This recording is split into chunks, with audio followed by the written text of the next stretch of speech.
এটা এক অন্ধ ভালোবাসার গল্প, যার শুরুটা হয়েছিল কিছু সুন্দর অনুভূতি দিয়ে। মেয়েটা চোখে দেখতে পেত না, কিন্তু তার হাতের স্পর্শেই সে নিজের প্রিয় মানুষটাকে অনুভব করতে শিখেছিল। কিন্তু কেউ জানতো না যে এই অন্ধ প্রেমের পরিণতিতে খুবই ভয়ঙ্কর কিছু লেখা আছে। মেয়েটা যখন তার দৃষ্টিশক্তি ফিরে পায়, সেখান থেকেই শুরু হয় দুজনের একে অপরকে খুঁজে বের করার লড়াই। বিশেষ করে এই সিনেমার গানগুলোর সাথে আমরা প্রত্যেকেই কম বেশি পরিচিত, আর এই সিনেমার টাইটেল সংটা শোনেনি এমন মানুষ হয়তো পাওয়াও যাবে না। তাই আজকে সেই সিনেমার পুরো গল্পটাই আমি আপনাদের বলতে চলেছি। 2006 সালে সিনেমাটা মুক্তি পেয়েছিল, যার নাম হলো ফানা। তো চলুন ডুব দেওয়া যাক আজকের গল্পের গভীরে। একদম শুরুতেই আমরা জুনি নামের একটা মিষ্টি মেয়েকে দেখতে পাই। জুনি জন্মান্ধ, অর্থাৎ সে চোখে দেখতে পায় না। সে কাশ্মীরে তার বাবা জুলফিকার আর মা নাফিসার সাথে থাকে। জুনির বাবা মা সবসময় তাকে নিয়ে দুশ্চিন্তায় থাকতেন। একদিন স্কুলে একটা অনুষ্ঠানে জুনি ভুল করে পতাকার দিকে না তাকিয়ে উল্টো দিকে ফিরে সালাম দেয়, যা দেখে বাকি মেয়েরা তাকে নিয়ে হাসাহাসি শুরু করে। এই দৃশ্য দেখে জুনির মা একদম ভেঙে পড়েন। জুলফিকার তো বলেই ফেলেন, আমাদের মেয়েটাকে কোনোদিন সুখে থাকতে পারবে? ও কি পারবে আমাদের মতো করে ঘর বাঁধতে? তখন জুনির মা নাফিসা তাকে সাহস দিয়ে বলেন, জুনিকে আমাদের বাইরের দুনিয়ার সাথে মিশতে দিতে হবে। ওর এই স্বাধীনতাকে ওর শক্তি বানাতে হবে, যাতে ও আমাদের ছাড়াই মাথা উঁচু করে বাঁচতে পারে। জুনি কাশ্মীরের একটা ডান্স গ্রুপের সদস্য। তারা সবাই মিলে ইন্ডিয়ার প্রজাতন্ত্র দিবসের রাষ্ট্রপতির প্রাসাদে পারফর্ম করার সুযোগ পায়। জুনির বাবা মা প্রথমে কিছুটা ভয় পেলেও শেষ পর্যন্ত তাদের বন্ধুদের ওপর ভরসা করে জুনিকে প্রথমবারের মতো একা দিল্লিতে যাওয়ার অনুমতি দেন। দিল্লিতে তারা মাত্র 5 দিনের জন্য এসেছে, তাই তাদের গ্রুপের লিডার ঠিক করেন যে তারা পুরো দিল্লি শহরটা ঘুরে দেখবেন। লিডার যখন গাইড খুঁজছেন, ঠিক তখনই বাসের ছাদ থেকে লাফিয়ে নামে আমাদের গল্পের হিরো রেহান। রেহানকে প্রথম দেখেই বোঝা যাচ্ছিল যে সে বেশ চনমনে আর ফ্লার্ট করতে বেশ ওস্তাদ একটা ছেলে। রেহান নিচে নামার পর যখনই জুনির ওপর তার নজর পড়ে, সে একদম থমকে যায়। জুনির মায়াবী সৌন্দর্য দেখে রেহান এক দৃষ্টিতে তাকিয়ে থাকে, তবে সে খুবই দ্রুতই বুঝতে পারে যে জুনি চোখে দেখতে পায় না। রেহান তখন মনে মনে সৃষ্টিকর্তাকে ধন্যবাদ জানিয়ে বলে, আমি কৃতজ্ঞ যে আমার চোখ আছে, নইলে আমি সৃষ্টিকর্তার তৈরি এই অপরূপ সুন্দর সৃষ্টিকে অর্থাৎ জুনিকে কখনো দেখতেই পেতাম না। বাসের ভেতরে বসেও রেহান সারাক্ষণ জুনিকে লক্ষ্য করছিল। জুনি যখন আপন মনে উলের সোয়েটার বুনছিল, রেহান তখন তার জন্য শায়েরি আওড়াতে শুরু করে। রেহানের এই ছটফটে স্বভাব আর মিষ্টি কথা গ্রুপে সবার খুব পছন্দ হলেও জুনির বান্ধবী ফাতিমা কিন্তু তাকে একদমই সহ্য করতে পারছিল না। অবশ্য সে যেহেতু তাদের গাইড, তাই সবসময় তাদের সাথেই থাকতে হবে। ফাতেমা জুনিকে সতর্ক করে বলে যে, জুনি, এই ছেলেটার কথা একদম ভুলো না, ও কিন্তু সুবিধার না। কিন্তু জুনি ততক্ষণে রেহানের প্রতি মনে মনে দুর্বল হতে শুরু করেছে। সে কৌতূহলী হয়ে তার অন্য বন্ধুদেরকে জিজ্ঞাসা করে, আচ্ছা রেহান দেখতে কেমন? কেউ বলে রেহান খুবই ভালো ছেলে, আবার ফাতেমা রেগে গিয়ে বলে ও একটা আস্ত প্লে বয়, ওর মেয়েদের দিকে তাকানোর ধরন দেখলেই বোঝা যায় কতটা বাজে ছেলে। কিন্তু ঠিক সেই মুহূর্তে রেহান আবার সেখানে হাজির হয়ে তার রোম্যান্টিক শায়রি দিয়ে জুনিকে একদম কুপোকাত করে ফেলে। জুনি বুঝতে পারছিল না যে এই হাসি খুশি মানুষটার হারালে কোনো বড় রহস্য লুকিয়ে আছে কিনা। গল্পের মোড় এবার আরো গভীর হতে শুরু করে। দিল্লির সেই মায়াবী রাত যেন রেহানের মনে এক অদ্ভুত অস্থিরতা তৈরি করে দিয়েছিল। রেহান আর নিজেকে সামলাতে না পেরে সেই রাতেই জুনির একদম কাছাকাছি চলে আসে। জুনি অবাক হয়ে ভাবছিল, আমার মতো একটা অন্ধ মেয়েকে কোনো পুরুষ কি সত্যি এতটা ভালোবাসতে পারে? তার মনের ভেতর তখন একদিকে ভয়, অন্যদিকে একরাশ ভালো লাগাও কাজ করছিল। আর হ্যাঁ, গল্পে আমি একটু ফার্স্ট পেজ হয়ে যাচ্ছি, আমি বেশি ডিটেইলড করছি না, কারণ সামনে আরো অনেক কিছু এক্সপ্লেন করার বাকি আছে। তো এতটুকু জেনে নিন যে তাদের মধ্যকার যে বন্ধুত্বটা ধীরে ধীরে সেটা ঘনিষ্ঠতা আরো বাড়তে শুরু করেছে। রেহান তখন খুব নরম স্বরে জুনিকে বলে, জুনি, কাল আমি তোমাকে নিয়ে আলাদাভাবে পুরো দিল্লি শহরটা ঘুরতে চাই, তুমি কি যাবে আমার সাথে? জুনি তখন লজ্জায় লাল হয়ে যায়, সে কি বলবে কিছু বুঝতে পারছে না। রেহান তাকে জোর করে না, শুধু বলে, আমি কাল তোমার সিদ্ধান্তের অপেক্ষায় থাকবো। পরদিন সকালে রাষ্ট্রপতি ভবনের পেছনে যখন জুনিরা ড্যান্স প্র্যাকটিস করছিল, তখন জুনির মন পড়েছিল রেহানের কাছে। সে নাচে বারবার ভুল করছিল। শেষ পর্যন্ত সে সাহস করে তাদের লিডারের কাছে গিয়ে বলে, ম্যাম, আমি একটু বাইরে যেতে পারি? আমি একটু শহরটা দেখতে চাই। লিডার তখন কিছুটা অবাক হয়ে জিজ্ঞাসা করেন, জুনি, বাইরে গিয়ে তুমি কি দেখবে? তুমি তো দেখতেই পাও না। এই কথাটা শুনে জুনির খুব মন খারাপ হয়ে যায়। লিডার তখন জুনির মলিন মুখ দেখে নরম হয়ে যান এবং তাকে যাওয়ার অনুমতি দিয়ে দেন। জুনি যখন গেটের কাছে এসে দাঁড়ায়, তখন জলি নামের একজন অফিসার তার কাছে আসেন। তিনি জানতেন জুনি রেহানের জন্যই অপেক্ষা করছে। জলি সাহেব জুনিকে আশ্বস্ত করে বলেন, রেহান ছেলেটা কিন্তু খুব ভালো, তুমি নিশ্চিন্ত ওর সাথে যেতে পারো। কিছুক্ষণ পরেই রেহান তার চেনা চনমনে মেজাজে সেখানে হাজির হয়। রেহান জুনিকে নিয়ে একটা প্রাচীন কেল্লায় যায়। সেখানে গিয়ে রেহান সেই কেল্লার এক রক্তক্ষয়ী ইতিহাসের কথা শুরু করে, যা শুনে জুনি ভয়ে কুঁকড়ে যায়। জুনিকে কাঁপতে দেখে রেহান পিছন থেকে তাকে জড়িয়ে ধরে এবং বলে, ভয় নেই জুনি, আমি তোমার সাথেই আছি। রেহানের সেই স্পর্শে জুনি এক অদ্ভুত নিরাপত্তা খুঁজে পায়। অন্যদিকে ফাতিমা কিন্তু সারাক্ষণ দুশ্চিন্তায় ছিল। জুনির কোনো খবর না পেয়ে সে নিজেই জুনিকে খুঁজতে বেরিয়ে পড়ে, কিন্তু সে যখন দেখে জুনি রেহানের সাথে হাসিতে খুশিতে মেজে আছে, তখন সে মনে মনে বলে জুনি হয়তো এই ভুল মানুষটার প্রেমে পড়ে নিজের বিপদ ডেকে আনছে। রাতে ডিনার করার সময় একটা মেয়ে এসে রেহানের সাথে খুব মাখামাখি করার চেষ্টা করে। জুনি চোখে দেখতে না পেলেও রেহানের গায়ের পারফিউম আর ওই মেয়েটির কণ্ঠস্বর শুনে বুঝতে পারছিল কি ঘটছে। জুনির বুকের ভেতর তখন ঈর্ষার আগুন জ্বলছিল। সে মনে মনে বলে, রেহান কি শুধুই আমার নাকি অন্য সবারও? ফিরে আসার পর ফাতিমা আবার জুনিকে বোঝানোর চেষ্টা করে যে, জুনি তুই একটা ছেলের উপর বড্ড বেশি বিশ্বাস করে ফেলছিস। ওর সাথে আমাদের দেখা হয়েছে কদিন হলো, রেহান কিন্তু তোর জন্য সঠিক মানুষ নয়। কিন্তু প্রেমে অন্ধ জুনি তখন কোনো কথাতেই কানে তুলছিল না সেগুলো। চতুর্থ দিন জুনিরা যখন রাষ্ট্রপতি ভবনে পারফর্ম করে, তখন জলি সাহেব খুব দয়া করে রেহানকে ভেতরে ঢোকার জন্য একটা পাশের ব্যবস্থা করে দেন। রেহান মুগ্ধ হয়ে জুনির নাচ দেখছিল। দিল্লিতে জুনির শেষ দিনটিতে রেহান তাকে এক দরগাতে নিয়ে যায়। সেখানে রেহান তবারকের জল এনে জুনির চোখে ছিটিয়ে দেয় এবং মন থেকে দোয়া করে বলে, হে আল্লাহ, আমার জুনির চোখ দুটো ভালো করে দাও। রেহানের এই পাগলামি দেখে জুনির মনে হয় পৃথিবীতে রেহানের মতো তাকে আর কেউ ভালোবাসতে পারবে না। ফেরার পর দিল্লিতে জ্যামের মধ্যে হুট করে রেহানের ফোনে একটা রহস্যময় কল আসে। সে কথা বলতে বলতে রেহান অন্যমনস্ক হয়ে পড়লে একটা গাড়ি প্রায় জুনিকে চাপা দিয়ে দিচ্ছিল। রেহান তখন খুবই রেগে গিয়ে জুনিকে জাপটে ধরে এবং চিৎকার করে বলে, নিজের জীবনের কি তোমার কোনো মায়া নেই? তুমি জানো না তুমি কতটা মূল্যবান? রেহান আরও বলে, জুনি আমার মতো কোনো আজে বাজে ছেলের নয়, তুমি আমার থেকেও বেশি ভালো ডিজার্ভ করো, তাই আমাকে নিয়ে আশা করো না। জুনি তখন সোজাসুজি রেহানকে বলে দেয়, আমি কাউকেই চাই না, আমি শুধু তোমাকেই ভালোবাসি। রেহান বুঝতে পারে যে এই সাধারণ মেয়েটা তাকে কতটা ভালোবেসে ফেলেছে। বিদায় নেওয়ার সময় জুনি খুব নিচু স্বরে বলে, রেহান, এই কয়েকদিনে আমি যদি কোনো ভুল করে থাকি তবে ক্ষমা করে দিও। রেহান তখন ফাতেমার বলা সেই কথাটি মনে করিয়ে দিয়ে বলে, ফাতেমা ঠিকই বলেছিল জুনি, তুমি খুব সহজেই মানুষকে বিশ্বাস করে ফেলো, আর এটাই হয়তো তোমার সব থেকে বড় ভুল।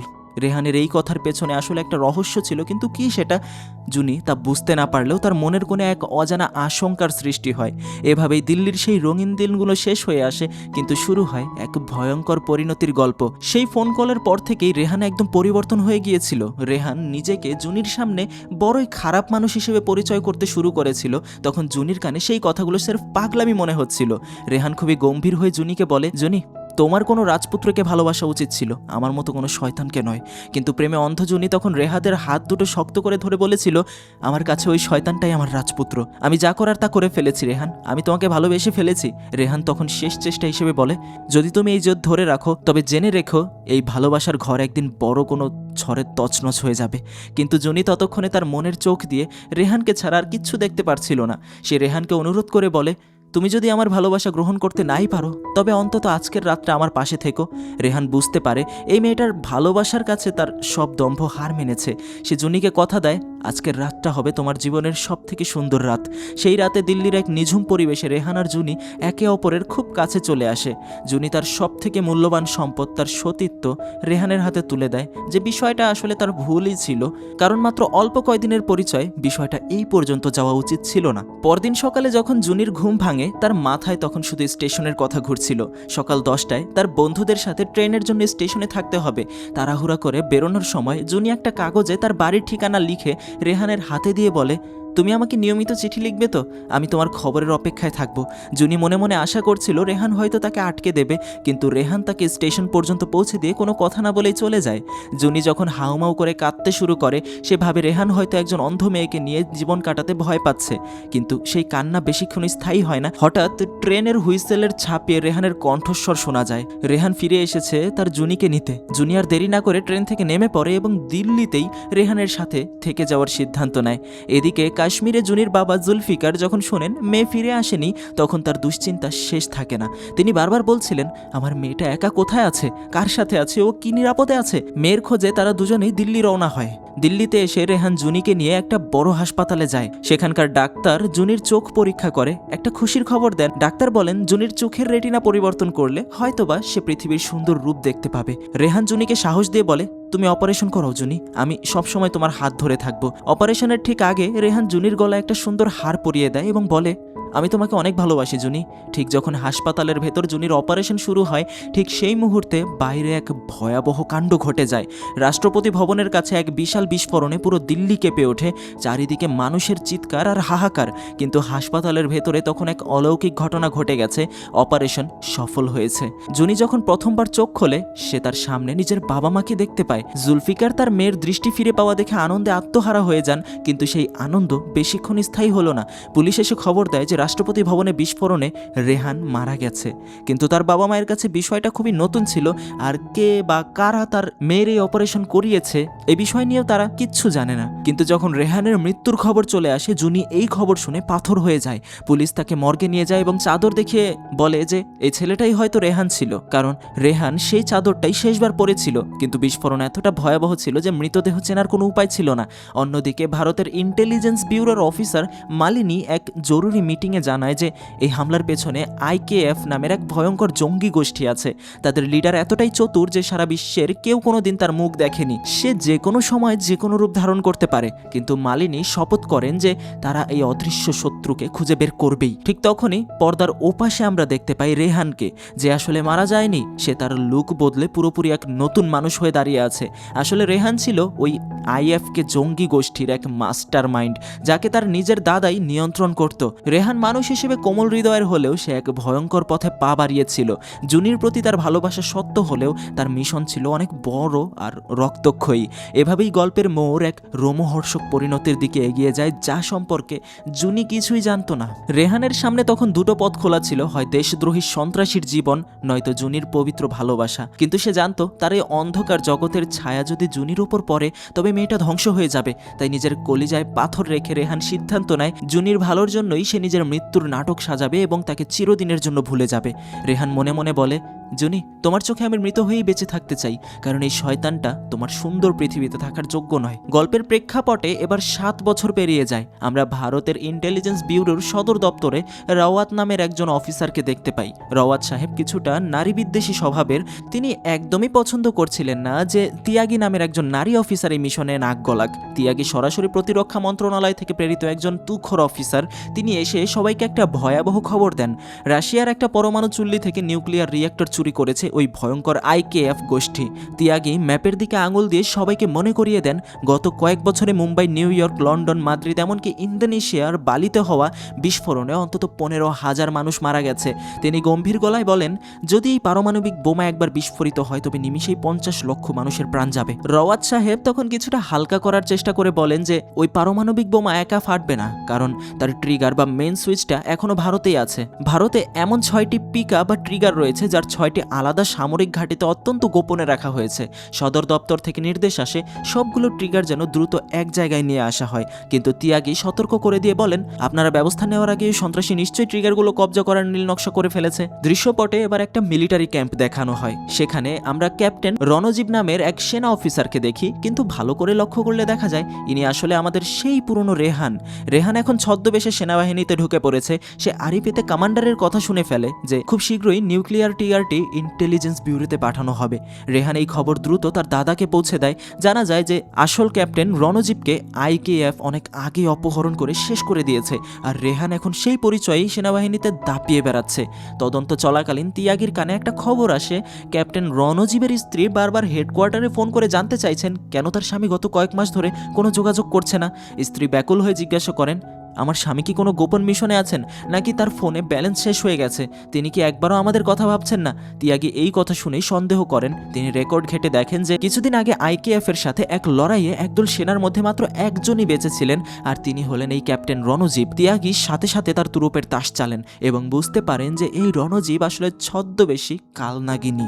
এদিকে মিশন শুরু হয়। নকল রণজীব অর্থাৎ রেহান আর তার সাথীরা একটা হেলিকপ্টারে করে ট্রিগারটি নিয়ে রওনা দেয়। মাঝ আকাশে তারা যখন যখন কফি খাচ্ছিল, রেহান তখন আড়ালে সেই কফিতে বিষ মিশিয়ে দেয়।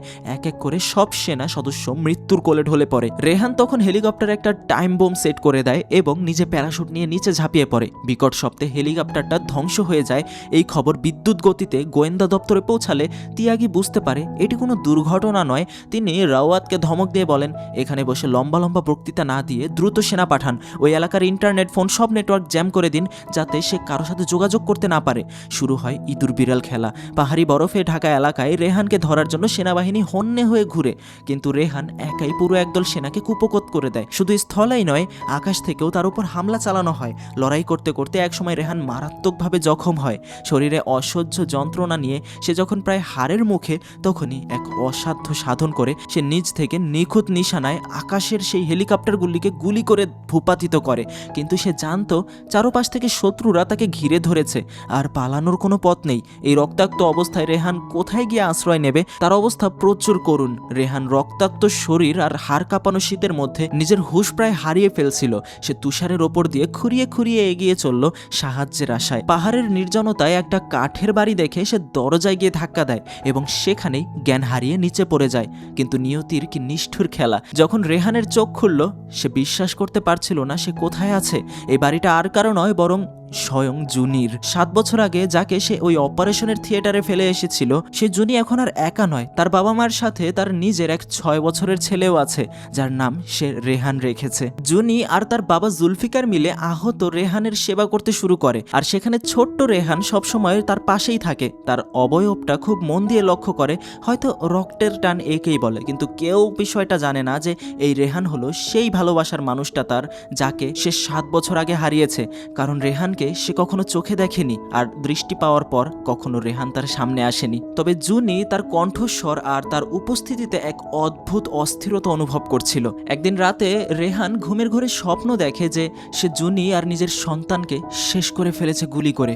সে প্রচণ্ড ভয় পেয়ে জেগে ওঠে। তার মনে হলো এখান থেকে পালানোই ভালো, কিন্তু তার শরীর এতটাই দুর্বল ছিল যে পা বাড়াতেই সে মাটিতে পড়ে যায়। জুনির বাবা জুলফিকার তার সাথে গল্প করতে করতে বলেন, বাবা, আমার স্ত্রী নাফিসা আর বেঁচে নেই। এখন এই বাড়িতে আমরা 3 জনেই থাকি। তিনি আরও জানান যে জুনি আগে অন্ধ ছিল। যেদিন সে প্রথমে পৃথিবী দেখার সুযোগ পায়, ঠিক সেদিনই তার স্বামী এক বোমা বিস্ফোরণে মারা গিয়েছিল। রণজীব চুপচাপ সবকিছু শুনছিল। কিছুক্ষণ পর জুনি তার ছোট্ট ছেলেকে ডাক দেয়। জুনি যখন তাকে রেহান রেহান বলে ডাকছিল, তখন ছেলের নাম রেহান শুনে তার বুকের ভেতরে যেন সেটা তপ্ত তীরের মতো বিঁধল। সে আবারও অনুভব করলো যে এই ছোট্ট ছেলেটা তারই রক্ত। রেহান প্রথম দিকে সবার সাথে খুবই রুক্ষ ব্যবহার করছিল। সে নিজের পরিচয় দিচ্ছিল যে সে ভারতীয় সেনাবাহিনীর একজন ক্যাপ্টেন, কিন্তু তার ভেতর তখন ভেঙে চুরমার হয়ে যাচ্ছিল। ছোট্ট রেহান কিন্তু তার এই রুক্ষ মেজাজকে একটুও ভয় পায় না। সে রেহানকে পাহারায় রাখে। একদিন সে এসে রেহানকে বলে, এই যে শুনেন, এই ড্রিঙ্কটা একদম ফেলে দিবেন না, কিন্তু মা দেখলে খুবই বকা দেবে। ভাবে তার ছেলেটা কত বুদ্ধিমান হয়েছে। জুনির অফুরন্ত মায়া আর যত্নে রেহানের পাথর মনটা গলতে শুরু করে। সে জুনির কাছে তার আগের ব্যবহারের জন্য ক্ষমা চেয়ে নেয়। এরপর থেকে তাদের মধ্যে একটা বন্ধুত্বের সম্পর্ক তৈরি হয়। ছোট্ট রেহান তো মহা খুশি। সে রেহানের সাথে এতটাই মিশে যায় যে গোসল করার সময় সে কারো কথা শুনছিল না, কিন্তু রেহান আসতেই সে শান্ত হয়ে তার শ্যাম্পু করিয়ে নেয়। রাতে ঘুমানোর সময়ও সে তার মাকে গিয়ে বলে, মা, আমি কি ওনাকে বাবা বলে ডাকতে পারি? এই প্রশ্ন শুনে জুনি আর রেহান দুজনেই পাথর হয়ে যায়। কেউ কোনো কথা বলতে পারে না। রেহানের জামা পরতে কষ্ট হচ্ছিল দেখে জুনি তাকে সাহায্য করতে এগিয়ে আসে। তখন রেহান খুবই বিষণ্ণ গলায় বলে, আমি ছোটবেলা থেকে এতিম, বড় হয়ে সৈনিক হয়েছি। এক জায়গায় থিত হওয়া আমার কপালে নেই। আজ এক শহরে তো কাল অন্য শহরে। রেহানের এই কথা বলার ধরন আর এই চিরচেনা সংলাপ শুনে জুনির বুকের ভেতরটা ধক করে ওঠে। 7 বছর আগে ঠিক এই কথাগুলোই কেউ একজন তাকে বলেছিল। পরদিন সকালে যখন জুনির বাবা আর রেহান দাবা খেলছিল, তখন জুনি আর ছোট্ট রেহান মিলে গান গাইতে শুরু করে। সেই খুশির পরিবেশে রেহান যেন নিজেকে হারিয়ে ফেলে। সে ভুলে যায় যে সে একজন ভয়ঙ্কর সন্ত্রাসী। রাতের বেলা রেহান একা একা গুনগুন করে একটা গান গাওয়ার চেষ্টা করছিল, কিন্তু সে লিরিক্স ভুলে যায়। তখন অন্ধকার থেকে জুনি বাকি লাইনগুলো বলে তাকে সাহায্য করে। গান গাইতে গাইতে তারা দুজনে স্মৃতির সাগরে ডুবে যায়। আবেগে রেহান হুট করে এমন কিছু কথা বলে ফেলে যা সে 7 বছর আগে জুনিকে বলেছিল। জুনি চমকে ওঠে, তার দিকে তাকায়। তার মনে হাজারো প্রশ্ন ঘুরপাক খেতে থাকে। কে এই মানুষটা? তার নামের সাথেও এত মিল কেন? তার কথা বলা, তার চাহনি আর তার ব্যবহার সেই হারিয়ে যাওয়া রেহানের মতোই। সে কি তবে সত্যি সেই রেহান? জুনি তার চোখের দিকে তাকিয়ে উত্তর খুঁজতে থাকে। তখন জুনির বুকের ভেতরটা তোলপাড় করছিল। রেহানের নিঃশ্বাসের শব্দ, কথা বলার ধরন সব যেন সেই 7 বছর আগের রেহানেরই প্রতিচ্ছবি। শেষ পর্যন্ত সহ্য করতে না পেরে রেহান সত্য স্বীকার করে নেয়। সে ধরা গলায় জুনিকে বলে, হ্যাঁ জুনি, আমি সেই রেহান। আমি তোমার কাছে ক্ষমা চাওয়ার যোগ্য নই। আমি চেয়েছিলাম তোমাকে চিরদিনের জন্য ভুলে যেতে, যাতে আমার জীবনে অন্ধকার তোমাকে স্পর্শ করতে না পারে। আসলে কিছুদিন আগের সেখানে আমার মরে যাওয়ার উচিত ছিল, কিন্তু তোমার সেবা আর ভালোবাসা আমাকে নতুন জীবন দিয়েছে। আমাদের এই দেখা হওয়াটা কোনো কাকতালীয় বিষয় নয় জুনি, এটা বিধাতার লিখন। জুনির বাবা জুলফিকার পাশেই ছিলেন। তিনি সব কথা শুনে একদম আকাশ থেকে পড়েন। তিনি জানতে পারেন এই লোকটার আসল নাম রেহান কাদরি এবং সে কাশ্মীরেরই সন্তান। রেহান তখন মিথ্যার আশ্রয় নিয়ে বলে যে 7 বছর আগে সে এক গোপন মিশনে ছিল, যার কারণে সে তখন জুনিকে ভালোবাসার সুযোগ পায়নি। সে প্রতিশ্রুতি দেয় এই শেষ কাজটা মিটে গেলেই আমি বাকি জীবন তোমাদের সাথে কাটাবো। কিন্তু জুলফিকার সাহেবের মনে খটকা লাগে। তিনি রেগে গিয়ে জিজ্ঞাসা করেন, বারবার তুমি কোন মিশনের কথা বলছো? আসলে তুমি কি কাজ করো? রেহান এই প্রশ্নের কোনো উত্তর দিতে পারে না। সে শুধু মাথা নিচু করে দাঁড়িয়ে থাকে আর বলে, জুনি, আমি জানি তুমি আমাকে ঘৃণা করো, কিন্তু আমি শুধু তোমার একটা ক্ষমার আশায় এখানে দাঁড়িয়ে আছি। জুলফিকার সাহেব তখন পুরো সিদ্ধান্তটা জুনির ওপর ছেড়ে দেয়। রেহান যখন জুনির হাত ধরতে যায়, জুনি ছিটকে দূরে সরে আসে। গত 7 বছরের জমে থাকা অভিমান আর চোখের জল তার কণ্ঠে ঝরে পড়ে। সে চিৎকার করে বলে, আমি আমার ছেলেকে কিভাবে বোঝাতাম তার বাবাকে? আমি 7 বছর ধরে খবরের কাগজে মরা মানুষের ছবি খুঁজেছি, শুধু এই আশায় যে কোথাও তোমার একটা চিহ্ন পাবো। আমার মন বলছিল তুমি মরনি, আর আজ তুমি আমার সামনে দাঁড়িয়ে আছো। আমি তোমাকে ক্ষমা করতে পারবো না রেহান। রেহান তখন একা ঘরে বসে তাদের সেই পুরনো ছেঁড়া ছবিটার দিকে তাকিয়ে নিজের ভাগ্যের কথা ভাবতে থাকে। পরদিন সকালে রেহান কাউকে কিছু না বলে চুপি চুপি বাড়ি ছেড়ে চলে যাওয়ার সিদ্ধান্ত নেয়। কিন্তু বরফের ওপর দিয়ে যাওয়ার সময় ছোট্ট রেহান তার সামনে এসে দাঁড়ায়। বাচ্চাটা কাঁদতে কাঁদতে বলে, তুমি আমাদের ছেড়ে চলে যেও না। তুমি যদি থাকো আমি তোমাকে রোজ আদা দিয়ে দুধ দিয়ে বানিয়ে দেবো, তুমি সেগুলো খাবে, ক্রিকেট খেলা শেখাবো, কত কিছু করব। নিজের সন্তানের এই সরল ভালোবাসা দেখে রেহানের পা আর সরছিল না। সে ডুকরে কেঁদে ওঠে। অন্যদিকে রান্নাঘরে জুনি তার মনের সব রাগ ছেলের উপর ঝাড়ছিল। জুলফিকার সাহেব এসে জুনিকে ধমক দিয়ে বলেন যে লোকটা তোকে এত কষ্ট দিল সে তোকে কিছু না বলেই চলে গেছে। জুনি বিশ্বাস করতে পারছিল না। সে ভাবে রেহান নিশ্চয়ই তার ঘরে আছে। কিন্তু ছোট্ট রেহান যখন বলে, হ্যাঁ মা, উনি আমাকে বিদায় জানিয়ে চলে গেছেন, যখন জুনির মনের সব বাঁধ ভেঙে যায়। সে পাগলের মতো বরফের ওপর দিয়ে দৌড়াতে থাকে। সে বুঝতে পারে রেহান যাই হোক না কেন সে তাকে ছাড়া বাঁচতে পারবে না। শেষ পর্যন্ত জুনি তাকে খুঁজে পায় এবং তারা আবারও একসাথে বাড়িতে ফিরে আসে। রেহান এখন সেই বাড়িরই একজন সদস্য। ছোট্ট রেহানের প্রিয় বাবা হয়ে ওঠে। মনে হচ্ছিল যেন এক পূর্ণতা খুঁজে পেয়েছে তাদের ভালোবাসা। কিন্তু এই সুখের আড়ালে বিপদ ধেয়ে আসছিল।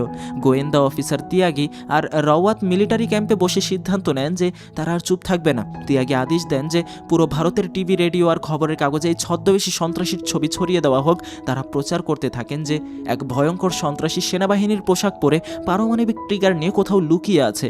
বাড়িতে বসে জুলফিকার সাহেব যখন টিভি দেখছিলেন, রেহান তখন পাশেই ছিল। ভাগ্যক্রমে খবরটা আসার ঠিক আগেই জুলফিকার সাহেব বিরক্ত হয়ে চ্যানেল বদলে ফেলেন, যার ফলে রেহান সে যাত্রায় বেঁচে যায়। কিন্তু বিপদ সেখানে শেষ নয়। হুট করে ওই হাড় কাঁপানো ঠান্ডার মধ্যে কলিং বেল বেজে ওঠে। দরজা খুলতেই দেখা যায় স্থানীয় পুলিশ দাঁড়িয়ে আছে। তারা রুটিন চেকআপের জন্য পাহাড়ি এলাকায় প্রতিটি বাড়ি তল্লাশি করছে। রেহানের বুক তখন ভয়ে দুরু দুরু করছিল। এখন যদি সে ধরা পড়ে যায় তবে জুনি আর তার ছোট্ট রেহানের সব স্বপ্ন এক মুহূর্তে তছনছ হয়ে যাবে। রেহান কি পারবে তার পরিচয় লুকিয়ে রাখতে, নাকি এই নতুন জীবনের অবসান ঘটবে এখানেই? তবে চিন্তা নেই, এমন কোনো কিছুই ঘটে না। জুলফিকার সাহেব খুবই অমায়িক মানুষ, তাই তিনি হাসি মুখে ওই পুলিশ অফিসারকে ভেতরে আপ্যায়ন করেন। জানা গেল অফিসারটি ডিউটি শেষ করে ফেরার পথে জাস্ট সৌজন্যমূলক দেখাতে দেখা করতে এসেছিলেন তার সাথে। কথা প্রসঙ্গে সেই পুলিশ সদস্য জানান যে তার কাছে একটা শক্তিশালী রেডিও ট্রান্সমিটার আছে। তিনি রেহানকে মিলিটারি অফিসারই মনে করেন। সে বলেন, ক্যাপ্টেন, আপনি চাইলে এখান থেকে আপনার মিলিটারি ইউনিটের সাথে যোগাযোগ করতে পারেন, কারণ বাড়ির সবাই তো এখনো বিশ্বাস করে যে রেহান ভারতীয় সেনাবাহিনী একজন বীর সদস্য যে সীমান্তের পাহারারত ছিল। পরদিন সকালে জুলফিকার সাহেব রেহানকে সাথে নিয়ে ওই পুলিশ অফিসারের বাড়ির দিকে রওনা হন। কিন্তু যাওয়ার পথে হঠাৎ জুলফিকার সাহেবের নজর পড়ে রেহানের ইউনিফর্মে লুকানো সেই ইলেকট্রনিক ডিভাইসটির ওপর। মুহূর্তেই তার মাথায় আকাশ ভেঙে পড়েন। তিনি বুঝতে পারেন এটি সেই নিউক্লিয়ার ট্রিগার যা টিভিতে খবর হিসেবে প্রচার করা হচ্ছিল। তার মানে তার এই আদরের জামাই কোনো দেশপ্রেমিক সৈনিক নয়, বরং সেই গুপ্ত সন্ত্রাসী যে নাকি সেনাবাহিনীর নাম নিয়ে লুকিয়ে আছে। তার চোখের ভাষা এক নিমিষে বদলে যায়। তিনি বিশ্বাস করতেই পারছিলেন না যে যিনি তাকে পরম মমতায় আশ্রয় দিয়েছিলেন সে আসলে তার দেশের চরম শত্রু। পুলিশ অফিসারের বাড়িতে পৌঁছানো মাত্রই জুলফিকার সাহেব আর নিজেকে সামলাতে পারলেন না। তিনি হুট করে রেহানের দিকে পিস্তল তাক করে চিৎকার করে বললেন, হাত তোলো রেহান, আমি জেনে গিয়েছি তুমি কে। কিন্তু রেহান তো দুর্ধর্ষ ট্রেনিং প্রাপ্ত একজন এজেন্ট। জুলফিকার সাহেবের সামান্য অসতর্কতার সুযোগ নিয়ে রেহান তাকে পাল্টা আক্রমণ করে বসে। ধস্তাধস্তির এক পর্যায়ে রেহান বলে, বাবা আমি কথা দিচ্ছি এই শেষ মিশনটা শেষ করেই আমি জুনি আর ছোট্ট রেহানকে নিয়ে সুখে সংসার করব। কিন্তু লড়াই চলাকালীন দুর্ভাগ্যবশত রেহানের ধাক্কায় জুলফিকার সাহেব খাদের কিনারায় চলে যান এবং ভারসাম্য হারিয়ে নিচে পড়ে যান। চোখের পলকে জুলফিকার সাহেব পাহাড়ের অতল গভীরে তলিয়ে প্রাণ হারান। রেহান তখন দিশেহারা হয়ে পুলিশ অফিসারের রেডিও দিয়ে তার দাদাকে কল করে। সে কান্নায় ভেঙে পড়ে বলে, দাদা আমি আর পারছি না, আমি এই রক্তক্ষয়ী খেলা থেকে মুক্তি চাই। সে দাদাকে তার লোকেশনের কোঅর্ডিনেটগুলো পাঠিয়ে দেয় যাতে তারা এসে নিউক্লিয়ার ট্রিগারটা নিয়ে যায়। কিন্তু রেহান জানতো না যে গোয়েন্দা অফিসার তিয়াগি ইতোমধ্যে তার এই রেডিও সিগন্যাল ট্র্যাক করে ফেলেছেন। তবে রেহান কোঅর্ডিনেটগুলো এক জটিল কোড ভাষায় পাঠিয়েছিল যা উদ্ধার করতে সেনাবাহিনীর কিছুটা সময় লাগবে। এদিকে বরফ জমা নদীর ধারে ছোট্ট রেহান আর জুনি হাঁটছিল। হঠাৎ তারা দেখতে পায় বরফের নিচে কারো মৃতদেহ ভাসছে। ভালো করে লক্ষ্য করতেই জুনি চিৎকার করে ওঠে। ওটা অন্য কেউ নয়, স্বয়ং তার বাবা। বাড়িতে ফেরার পর রেহান এক ভয়ঙ্কর মিথ্যা কথা বলে। সে জুনিকে জানায় বাবা আজ রাতে বাড়ি ফিরবে না, সে পুলিশ অফিসারের বাড়িতেই থেকে গেছেন। কিন্তু জুনি তো নিজের চোখে বাবার লাশ দেখে এসেছে। ঠিক তখনই টিভিতে আবার সেই ব্রেকিং নিউজ শুরু হয়। এবার সেই সন্ত্রাসীর একটা স্কেচ বা ছবি দেখানো হয় যা হুবাহু রেহানের মতো। জুনি তখন রেহানের ঘরে গিয়ে লুকিয়ে তার ইউনিফর্ম চেক করে এবং সেই ভয়ানক নিউক্লিয়ার ট্রিগারটা খুঁজে পায়। জুনি আর দেরি করে না, ছোট্ট রেহানকে নিয়ে পুলিশ অফিসারের বাড়ির দিকে দৌড়ায়। কিন্তু সেখানে গিয়ে সে আরও বড় ধাক্কা খায়। অফিসারটিও মৃত অবস্থায় পড়ে আছেন। জুনি তার ছেলেকে এক ঘরে সাবধানে লুকিয়ে রেখে বাইরে থেকে তালা আটকে দেয়। রেহান তখন পাগলের মতো জুনিকে খুঁজতে পিছু পিছু ধাওয়া করছিল। জুনি মরিয়া হয়ে পুলিশ অফিসারের রেডিও ট্রান্সমিটারটি চালু করে সাহায্য চাইতে থাকে। ঘটনাক্রমে তার কলটা সরাসরি অফিসার তিয়াগির কাছে পৌঁছায়। জুনি কাঁদতে কাঁদতে তিয়াগিকে বলে, আমার স্বামী 7 বছর আগে হারিয়ে গিয়েছিলেন, সে 8 দিন আগে ফিরে এসেছে। এখন সে মিলিটারির পোশাক পরে আছেন আর তার কাছে এক অদ্ভুত ইলেকট্রনিক যন্ত্র আছে। তিয়াগি তখন বজ্রকঠিন স্বরে জুনিকে এক নির্মম সত্য জানান। তিনি বলেন, জুনি আপনার স্বামী কোনো সাধারণ মানুষ নন, সে IKF এর জঙ্গি গোষ্ঠীর এক ভয়ঙ্কর সদস্য। ওকে যদি এখনই থামানো না যায় তবে কয়েক ঘন্টার মধ্যে পারমাণবিক বিস্ফোরণে লক্ষ লক্ষ মানুষ মারা যাবে। জুনি বিশ্বাস করতে পারছিল না যে তার রেহান এত বড় সর্বনাশ করতে পারে। তিয়াগি তাকে শেষবারের মতো অনুরোধ করে বলেন, জুনি দেশ আর দেশের মানুষের জীবন এখন শুধু তোমার হাতে, একমাত্র তুমিই পারো ওকে আটকাতে। পরদিন সকালে রেহান যখন জুনির সামনে এসে দাঁড়ায় এবং নিজের ছেলেকে আদর করে কপালে চুমু খায়, তখন জুনির চোখের জল আর বাধা মানছিল না। সে কাপা কাপা গলায় রেহানকে ডেকে বলে, কেন করলে এগুলো রেহান? তুমি তোমার সকল সত্য আমি জেনে গিয়েছি। রেহান তখন সাফাই গাইতে শুরু করে। সে কাপা গলায় বলে, আমি বাবাকে খুন করিনি জুনি, ওটা একটা দুর্ঘটনা ছিল। কিন্তু জুনি যখন প্রশ্ন করলো যে পুলিশ অফিসার কেন মারা গেল, তখন রেহানের কাছে আর কোনো উত্তর ছিল না। সে পাথরের মতো দাঁড়িয়ে রইল। এত সব মিথ্যা রক্তের দাগের মাঝেও একটা বিষয় সত্যি ছিল, রেহান জুনি আর তার ছোট্ট ছেলেকে পাগলের মতো ভালোবাসত। সে মিনতি করে জুনিকে বলে, জুনি ওই ট্রিগারটা আমাকে দিয়ে দাও, ওটা না দিলে ওরা আমাকে কাউকে বাঁচিয়ে রাখবে না। আমি শুধু আমাদের 3 জনের জন্য একটা শান্তির জীবন চেয়েছিলাম। জুনির দুশ্চিন্তা তখন পাহাড় সমান। সে কাপা গলায় প্রশ্ন করলো, আর ওই লাখ লাখ মানুষের জীবন, এই বোমাটা ফাটলে তাদের কি হবে? রেহান তখন বোঝানোর চেষ্টা করলো যে তাদের দল কোনো বোমা ফাটাবে না, তারা শুধু ভারত আর পাকিস্তানের সরকারকে কাশ্মীর নিয়ে হুমকি দিতে চায়। কিন্তু যে মানুষটা গত 7 বছর ধরে শুধু মিথ্যে আর ছদ্মবেশ নিয়ে বেঁচে আছে, জুনি তাকে কিভাবে বিশ্বাস করবে? জুনির বিশ্বাসের দেওয়াল তখন পুরোপুরি ধসে পড়েছে। নিজের ভালোবাসার মানুষ নাকি নিজের দেশ, এই কঠিন দ্বিধায় জুনি যেন দিশেহারা হয়ে পড়ে। রেহান আর কোনো কথা না বাড়িয়ে ওই নিউক্লিয়ার ট্রিগারটা নিয়ে তার দলের সাথে দেখা করতে যাওয়ার জন্য রওনা দিল। জুনি পেছন থেকে বারবার চিৎকার করে তাকে থামতে বলল, সামনে আর 1 পাও বাড়াবে না। কিন্তু রেহান তখন তার মিশনে অন্ধ। সে জুনির কোনো কথাই কানে তুলছিল না। জুনি বুঝতে পারলো রেহানকে না থামালে কয়েক ঘন্টার মধ্যে পুরো দেশের শ্মশানের নিস্তব্ধতা নেমে আসবে। বাধ্য হয়ে জুনি তার হাতের পিস্তলটা উঁচিয়ে ধরল। প্রথমবার গুলি করলে সেটা লক্ষ্যভ্রষ্ট হয়, কিন্তু দ্বিতীয়বার জুনির ট্রিগার চাপা আর লক্ষ্যভ্রষ্ট হলো না। গুলিটা সরাসরি গিয়ে রেহানের শরীরে বিঁধল। রেহান লুটিয়ে পড়ল বরফের ওপর। জুনি কাঁদতে কাঁদতে তার কাছে ছুটে গিয়ে বলল, রেহান আমি তোমাকে আমার জীবনের থেকেও ভালোবাসি। কিন্তু পরক্ষণে দেশের কথা ভেবে সে তৃতীয় গুলিটা চালিয়ে দিল। রেহান নিথর হয়ে গেল। ঠিক সেই মুহূর্তে রেহানের দাদা জুনিকে মারার জন্য বন্দুক তাক করেন, কিন্তু সৌভাগ্যবশত অফিসার তিয়াগি ঠিক সেই সময় পৌঁছে যান এবং পুরো সন্ত্রাসবাদী দলটাকে ধরে ফেলেন। নিজের স্বামীর জীবন নিজের হাতে কেড়ে নিতে হলো জুনিকে। হয়তো জুনি একটু অপেক্ষা করলে পুলিশ রেহানকে জীবিত গ্রেফতার করতে পারত, কিন্তু পরিস্থিতির চাপে পড়ে জুনিকে এই চরম সিদ্ধান্ত নিতেই হয়েছে। এভাবেই এই অসমাপ্ত আর রক্তাক্ত প্রেমের গল্পের সমাপ্তি ঘটল। তবে এই গল্প আমাদের একটা বড় শিক্ষা দিয়ে যায়, পৃথিবীর কোনো যুদ্ধই আসলে শান্তি আনতে পারে না। তা কেমন লাগলো আজকের গল্পটা সেটা কমেন্ট করে বলতে পারেন। বিশেষ করে সিনেমাটা এক্সপ্লেন করার মূল উদ্দেশ্য ছিল ছোটবেলার নস্টালজিয়া ফিল। যারা সিনেমাটা সম্পর্কে অনেক দেখেছেন, অনেক শুনেছেন, কিন্তু গল্পটা আসলে জানতেন না, তাদের জন্যই ছিল আজকের সিনেমার গল্পটা। তো কেমন লাগলো কমেন্ট করে জানাতে পারেন। নতুন হলে সাবস্ক্রাইব করেন। আর এই যে স্ক্রিনে আরও একটা ভিডিও ভেসে উঠেছে, এই সিনেমাটাও চাইলে দেখতে পারেন। খুব ভালো একটা গল্প। ধন্যবাদ।